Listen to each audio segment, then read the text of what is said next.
BJP అధికారంలోకి వస్తే మొత్తం రిజర్వేషన్లను ఎత్తివేస్తామని కేంద్ర హోంమంత్రి అమిత్ షా పేర్కొన్నట్లు ఓ ఫేక్ వీడియో వైరల్ అయింది. దీనికి సంబంధించి ఢిల్లీ పోలీసులు టీపీసీసీ సోషల్ మీడియా ప్రతినిధులకు నోటీసులు జారీ చేశారు.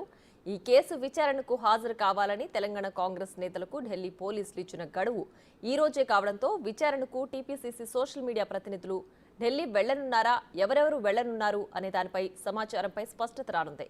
తెలంగాణ కాంగ్రెస్ సోషల్ మీడియాకు చెందిన మన్నె సతీష్, శివకుమార్, అస్మా తస్లిమాలు నోటీసులు అందుకున్న వారిలో ఉన్నారు.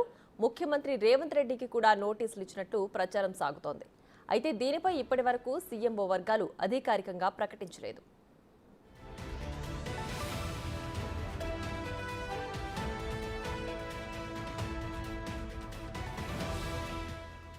అయితే ఢిల్లీ పోలీసులు ఇచ్చిన నోటీసులపై 15 రోజుల్లో వివరణతో కూడిన సమాధానం చెబుతామని తెలంగాణ కాంగ్రెస్ లీగల్ అడ్వైజర్ తెలిపారు. ఫేక్ వీడియోను కాంగ్రెస్ కు ఆపాదిస్తున్నారని బీజేపీపై కాంగ్రెస్ లీగల్ టీం ఫైర్ అయింది. పూర్తి వివరాలు పోలీసులకు అందిస్తామని స్పష్టం చేస్తోంది కాంగ్రెస్ లీడర్ టీం. కాంగ్రెస్ పై కావాలనే విష ప్రచారం చేస్తున్నారని లీగల్ టీం అభిప్రాయపడుతోంది. అమిత్ షా వీడియోకు కాంగ్రెస్ సోషల్ మీడియాతో సంబంధం లేదంటూ కాంగ్రెస్ నేతలు వాదిస్తున్నారు. ఫేక్ వీడియోలు సృష్టించేదే బీజేపీ అని ఘాటుగా సమాధానం చెప్తున్నారు కాంగ్రెస్ నేతలు. ఈ కేసు విషయంలో తాము చట్టపరంగా ముందుకు వెళతామని సమాధానం చెప్తున్నారు.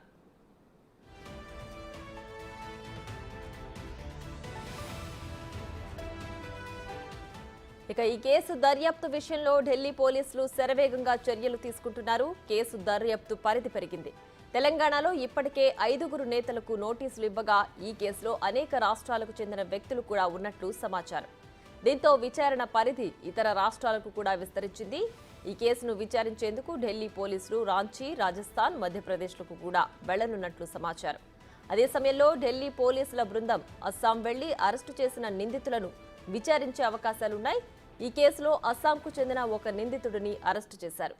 ఈ విషయాన్ని అస్సాం ముఖ్యమంత్రి హిమంత బిశ్వ శర్మ సోషల్ మీడియా ద్వారా వెల్లడించారు. అరెస్ట్ అయిన నిందితుడి పేరు రీతమ్ సింగ్ గా పేర్కొన్నారు. ఈ వీడియో ట్యాంపరింగ్ పై ఐపీసీ సెక్షన్లు 153, 153A, 465, 469, 66 ఐటీ యాక్ట్ కింద పోలీసులు కేసు నమోదు చేశారు.